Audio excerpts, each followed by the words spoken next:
Hello and welcome to the first episode of yPolitics Talks To. This week we're talking to Ben Zaranko about all things government spending. I hope you enjoy. Please do like and subscribe, and you can check out more from yPolitics at ypolitics.co.uk.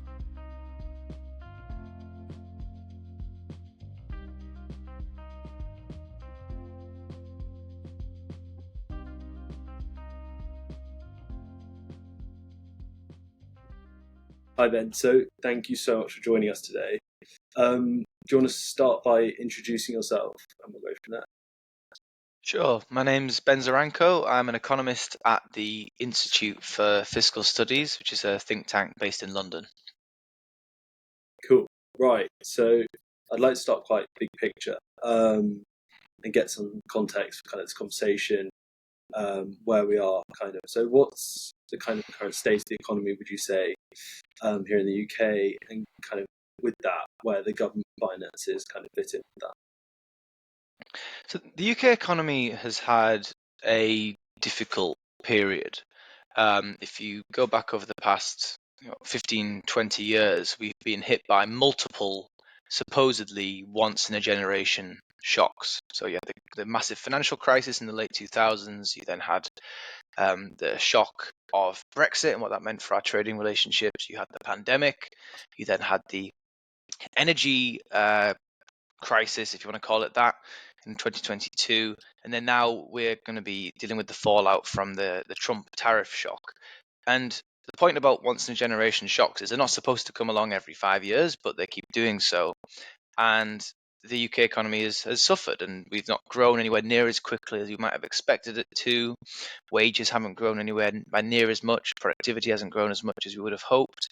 And what that's meant is we've had broadly an extended period of stagnation, and the government having to step in to support households and companies and public services with the consequences of these shocks. If you think about the consequences of the pandemic for the NHS. And so as a result, the government's finances have taken a bit of a kicking as well. They've taken on lots more debt. We're having to spend more servicing that debt, paying interest on that debt. And governments have struggled to get borrowing back down because it's much easier to get borrowing down in the good times, and we haven't had so many good times. And that's why the inheritance for this government was an economy that was barely growing and government finances that were showing some signs of creaking. Yeah, they've certainly not had an easy time at all. So we had the spring statement just over a month ago now. It wasn't billed as this huge fiscal event at all, but there were some things that we learned from it. It'd be great, from your perspective, what were the kind of main things that we saw from that? What did we learn? We learned a few things. The main event, I suppose, was last autumn when the new government came in and Rachel Reeves announced some very big tax rises, some very big increases in spending. The increases in spending were bigger than the tax rises, so also extra borrowing and quite a big, shift in position and in direction of travel. And then this event in the spring wasn't really supposed to be meaningful at all. It was supposed to just be a quick update on how the economy is doing, a new forecast, what's changed in the intervening 5 or 6 months. The reason why it ended up being more consequential is because the economic outlook had got a little bit worse, not massively worse, but a little bit worse.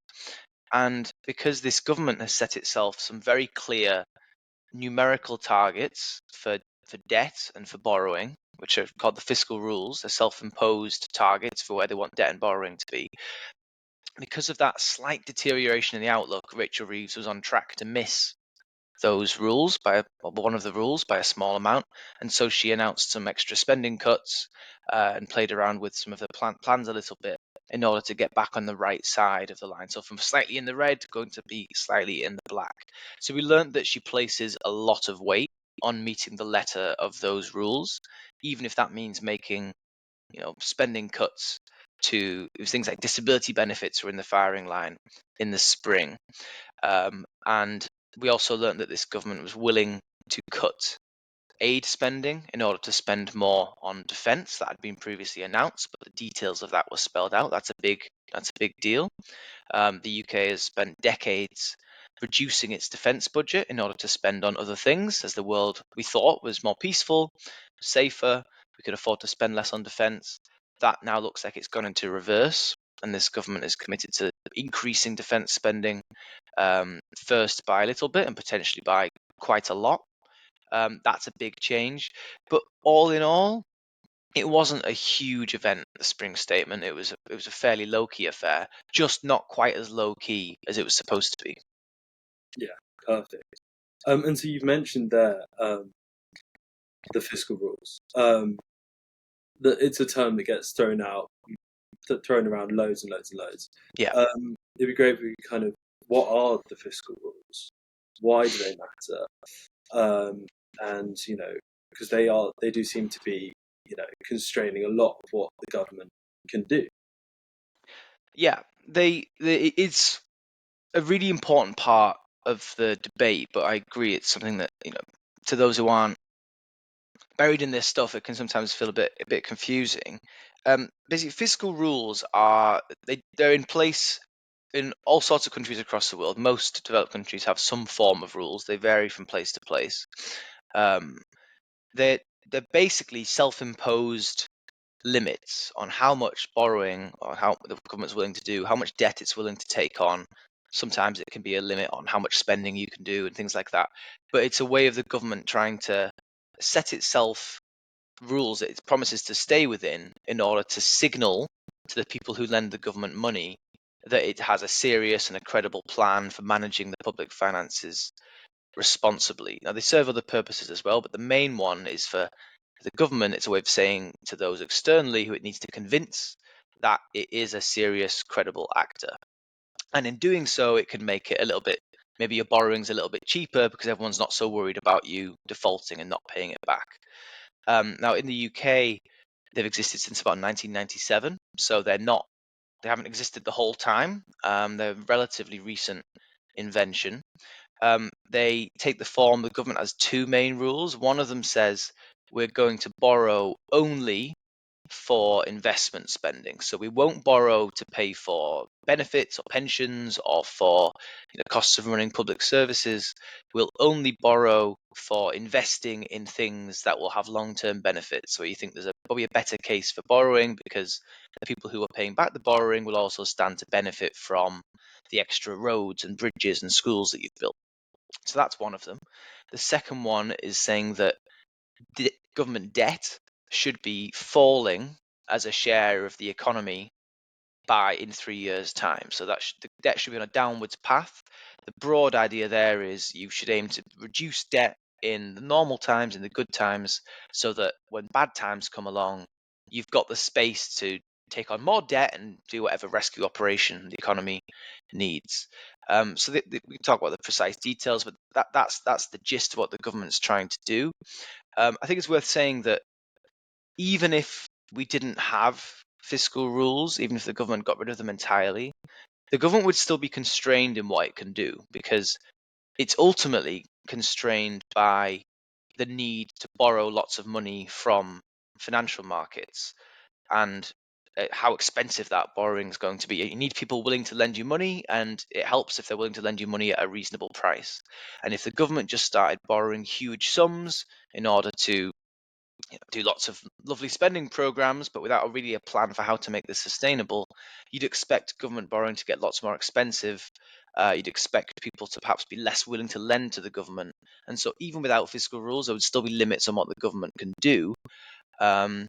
And so they're not the be all and end all, but they do serve a useful purpose. And I think for this government, they really see it as a way of signalling their seriousness and their credibility to financial markets. And so I think abandoning them or changing them in a material way would be taken as a signal, I think, about how this government intends to behave. And that's why they're significant. Okay. Yeah, perfect. And I suppose there have been some calls to kind of adapt the fiscal rules because it does seem like there's been this kind of coming together of all these different factors, and that the fiscal rules are the thing that are kind of holding them back. from some flexibility, I suppose. So is it the case, therefore, that perhaps changing the fiscal rules there is the biggest kind of non-starter of the markets? It's kind of suddenly the thing that kind of changes the perspective that they have on the government. I think it definitely would change perceptions of the government. Now, they're not. Governments have, especially in the period since about 2015, 2016, regularly chopped and changed these things. They're not written in stone. So it's not like Germany is a very different case where they have it's written into their constitution. There's a limit on how much debt the government's allowed to have, and the courts get involved, and it's not as simple as just the government changing its own rule. Now, at the moment, they're going through a big change where they're going to rewrite the constitution to allow for more borrowing for defense spending and infrastructure. But it's a very different case in Germany. Them changing the rules is a big deal. In the UK, we change them all the time. So yeah, in some sense, the government could change the rules if it wanted to allow for whether it's tax cuts or higher spending or whatever. I think, though, that having only just introduced these and having made a big song and dance about how important they are, calling them ironclad, non-negotiable, to then immediately change them just because the polls have got a bit worse or there's demands for a certain type of spending, would undermine the point a little bit, and they sort of cease to be taken seriously if you're just constantly adjusting them. And really, at the moment, interest rates are now, they were for a long time, they were very close to zero, and government borrowing was, effectively free. We're not in that world anymore. Government borrowing is getting, considerably more expensive than it has been in the past. We're spending a huge sum paying the interest on our debt. We spend more on debt servicing than we do on education, for example. It's a big chunk of spending.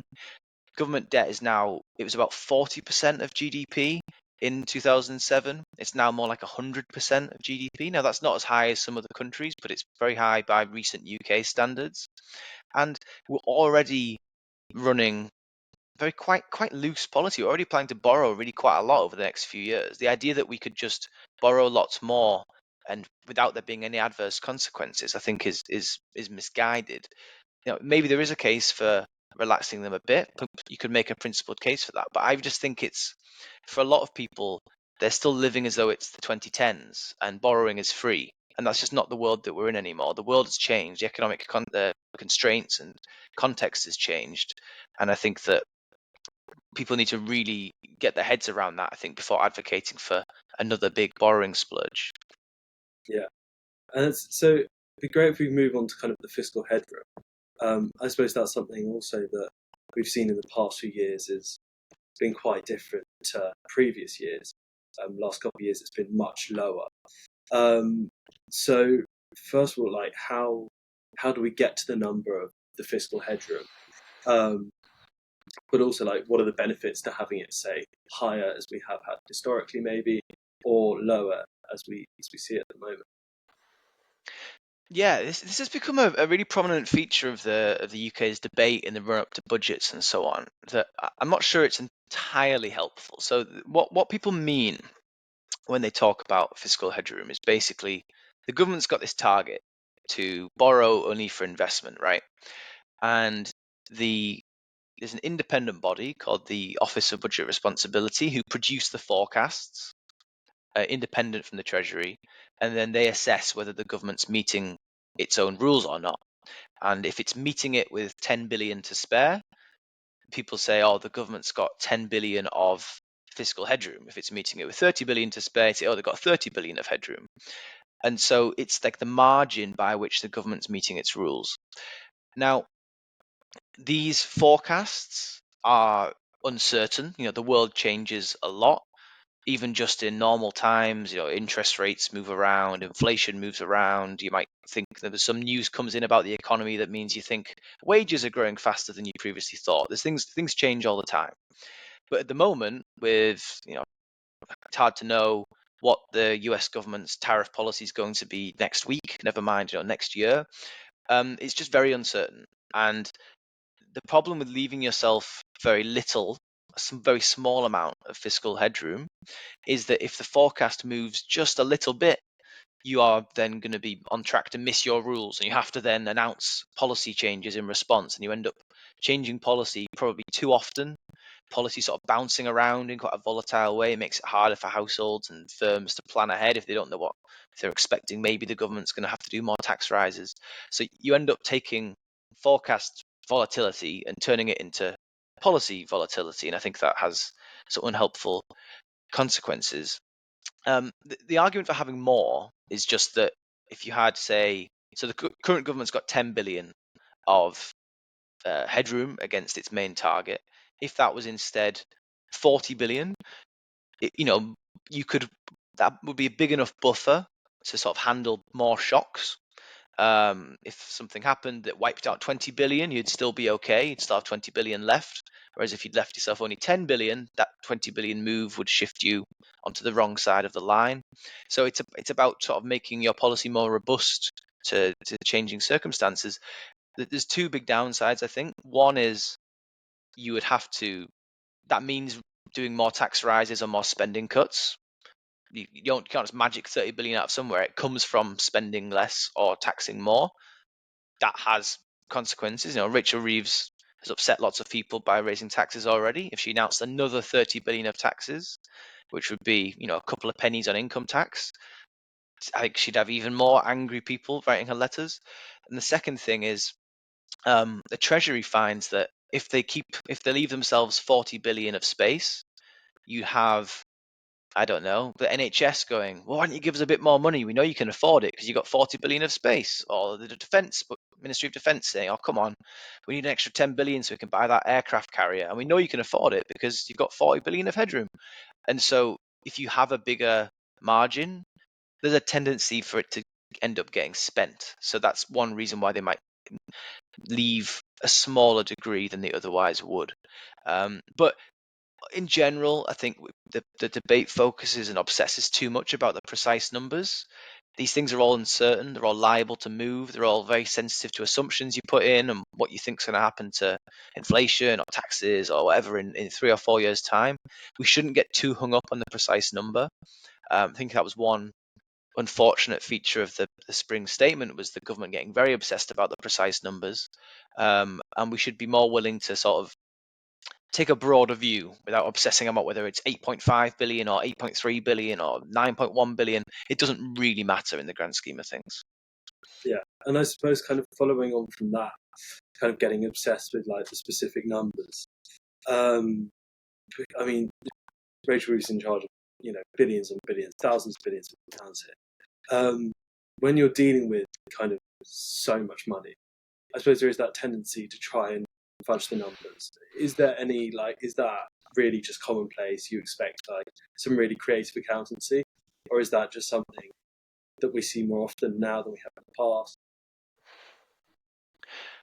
I think you're right that the government spends something like 1,100 billion pounds, so like 1,100 million pounds every year. So be obsessing about very small sums is silly in the grand scheme of things. You know, the government does have a number. It says this is how much we want to spend, and that's like the limit it sets itself, and it wants to try and stay within that. And you need a number, and so then trying to stay within it isn't crazy. But I guess the problems arise when you're fiddling around on the edges just to try and make all the numbers in the spreadsheet add up, and forgetting that these things can have real world consequences. And I don't think this is anything new. I think that governments have always done this. I think that the incentives to fiddle around are stronger now because of this excessive focus on the headroom number or on precisely meeting the fiscal rules that you've set for yourself. So there's an incentive to fiddle around with some of these things. But I don't think it's completely new. Just to give a few examples, like officially, fuel duty, so which is a tax that you pay on like your petrol or diesel, is supposed to go up every year in line with inflation plus a little bit more. That's what's written into like the statute books. That's what's legally supposed to happen, and that's what goes into the forecasts. So the OBR, the Office for Budget Responsibility, have to take the government's word. The government says, "Oh, we're definitely going to increase fuel duty." So the OBR go, "Okay, we'll put it into our forecast. You get an extra however many billion from the revenue," and then every year without fail since 2011, I think, the government goes, aha, we're not going to increase fuel duty after all, we're going to freeze it. It's a great win for Great British drivers. And everyone knows this is going to happen, but it means that the forecasts are all based on this fictional tax rise that is just never going to take place. And there's lots of other examples as well. So government can fiddle around with these things. To what end, really? It doesn't really serve that much purpose, but it allows them to say all the sums add up, we're meeting our rules, etc., etc. So it's a little bit damaging, but ultimately it's mainly just a bit of a silly game. Yeah, it definitely does often seem like that from the outside. Mm. So we've got the spending review coming up in June. Is it actually important? Does it matter? What is the spending review really? Yeah, I think the spending review, I'll explain what it is in a second, but just to start by saying, I think it could be one of the most important moments of this parliament, at least in terms of domestic policy. And the reason I'll come back to why that is. So basically, the spending review is the moment when the government decides how much it's going to spend on different things, basically. So the government has an overall pot, which it said we're planning to spend, I don't know, 600 billion next year on public services. This is the point where you go, okay, and here's how much there is for the NHS, here's how much there is for prisons, here's how much there is for schools, for universities, for local government, for HMRC, for DEFRA, who do like farm subsidies, for DCMS, who do the culture, media and sport. You have to divide the pot between all these different competing departments, and you have to decide what's your priority. Everyone wants more spending, of course they do, but ultimately you have to choose, you have to trade off. Well, if I spend an extra £1 billion on the health service, that's £1 billion that I can't spend on the police. And it forces you to choose between those things. And when the government's got lots of promises, it wants to turn around the NHS and get waiting times down. It wants to reduce crime. It wants to address the crisis in prisons where there's not enough spaces. It wants to improve local government. It wants to get house building going. It wants to invest in the green transition. All of these things cost money. And it's the moment when the government can't just hide behind bland promises of, oh, don't worry, we're going to make sure it all works through some magical reform process. They actually have to sit down and put in some hard numbers. And so for that reason, it'll trigger cabinet conflicts. There'll be people very upset with the deal they've been given. It's not unheard of for people to resign because of they're asked to sign off on such a tight spending settlement. And the reason why it's going to be tricky is because after coming into government, Rachel Reeves injected quite a lot of extra cash. So she injected lots of money last year, in particular to try and end some of the strikes in the public sector. So the junior doctors, our resident doctors were on strike. There was strikes elsewhere in schools and some of the bits of the NHS. They offered like a big bumper pay deal basically to end those strikes. They've had more cash going in to try and get public services back on their feet. But from this point onwards, spending's actually set to go up really quite slowly. And once you account for the promises on defence, so we've now got this promise to spend more on defence in line with lots of our allies, and if you gave the NHS anything like what the NHS usually gets as the number one priority service, facing an ageing population, lots more expensive drugs and things like that coming on down the line, other things will be facing cuts, basically. So it won't just be allocating out a big happy pot of money and everyone's smiling. Some areas are going to be facing cuts, and some of those areas are struggling. Some of those areas have already faced big cuts over the past 10 15 years. And so if you turn around to a struggling prison that's not got any spaces free, and you say you need to find some savings, or you start cutting back local governments that are struggling to meet all of their responsibilities, some of them are on the brink of going bankrupt. If you start telling schools you need to cut your budgets, cut your staffing numbers, all those things have consequences, political and economic, and for the people who use them. And so it sounds like quite a boring technocratic exercise, but it's basically where the government is forced to choose and forced to put its money where its mouth is, and it will reveal what its priorities are for the next few years. Amazing. We'll definitely be keeping an eye on that then.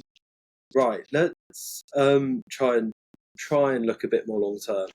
I know the current situation, everything is subject to change at any moment. But obviously we'll have the spending review in June, but then also another budget in autumn. If you were a betting man, what would you bet on seeing in the autumn budget? Are we likely to see tax rises, do you think? I think that the government has bound its hands in a way by it's promised all these improvements to public services. It's promised it won't raise any of the three big taxes, which is income tax, national insurance, and VAT. And it's promised that it'll stick to these fiscal rules that we were talking about earlier. And it was hoping that growth would improve. Some of its plans around more investment and planning reform would pay off, and that would make all the sums add up, and it would be able to just about muddle through. I don't think what they planned for was a Trump presidency that means that the UK and the rest of Europe has to spend much more on defence, and that blows up the global trading environment, potentially pushing bits of the world into recession. The government had a difficult inheritance. I think it's made some mistakes along the way, but it's basically being constrained by that inheritance and in its own promises, which some of which I think it might now regret. And I think that come the autumn, it'll have to now confront the reality of that. So something's going to have to go. Something's going to have to go. I have no special insight. If you would ask me to predict, I think that we'll see a tax rise that is billed as or labeled as paying for defense and rearmament. I think that back in 2021, Boris Johnson introduced something called the Health and Social Care Levy, which was intended to pay for the NHS.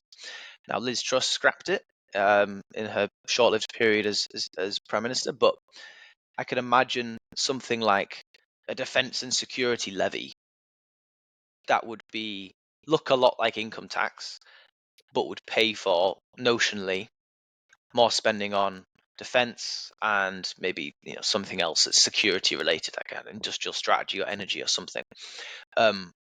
That's what I think we'll see, and I think that will be the government has started talking a lot about how the world has changed. The world has changed. They're not wrong, but what's been missing has been, okay, so what do we need to do differently now the world has changed? And I think the autumn might be the point where they go, we've tried reforming disability benefits, we've tried cutting public services in the spending review, we've done as much as we can, but we have no choice now, and we're going to do this tax rise to pay for this specific thing. That's my prediction, but I haven't got a great record with these things, so don't hold me to it. That's amazing. I think it's definitely really interesting how they'll try and sell it as a kind of defence. Right. Hopefully we can finish off on a more positive note. But finally, just can we expect anything good financial news-wise coming up soon, or is it all going to be still doom and gloom for the foreseeable? Look, things get worse. Things can get better. We've had a bad run of things. Some bad economic news basically, but things absolutely can get better. So there's some little ones. Is if Trump rows back on some of his tariff policies, that could deliver an immediate boost. There are signs that wages are growing fairly strongly, more strongly than we might expect in the UK. Consumer spending has been holding up really quite well in the last 3 to 6 months or something. So there's signs that households aren't being completely obliterated, although that's not clearly. Some households are really finding it hard. And some people are very optimistic about the scope for technology to improve productivity, particularly lots of hype around AI. Now, wait and see. I generally take a show not tell sort of approach to these things, but there was grounds to be optimistic there. This government's taking decisions that are, to its credit, probably not going to pay off in the near term, but should pay off in the longer term around things like more public investment, planning reform to get more building done, making it easier to build major infrastructure. And good stuff can just happen. I mean, there's a path as well for the UK where we're not as exposed to the US Tariff wars because we don't export so many goods, we mainly export services. Now, there was some stories over the weekend about Trump trying to tax films and movies, which would be a big shift and going towards taxing services. But assuming that doesn't happen, the UK could be quite well placed to take advantage of some of these things as an alternative safe haven to the US, maybe big investments in higher education and research, attract some scientists. Maybe some of them go on to found the next big UK tech giant. The UK has strengths and we shouldn't downplay them. I think we've made a few policy missteps along the way, but you know, things can get worse, things can get better, and we shouldn't forget that the latter is true. Perfect. Well, we're keeping our fingers crossed there. Thank you very Absolutely. much for your time. I really appreciate talking to us and hopefully making things a bit more understandable. Thanks for having me.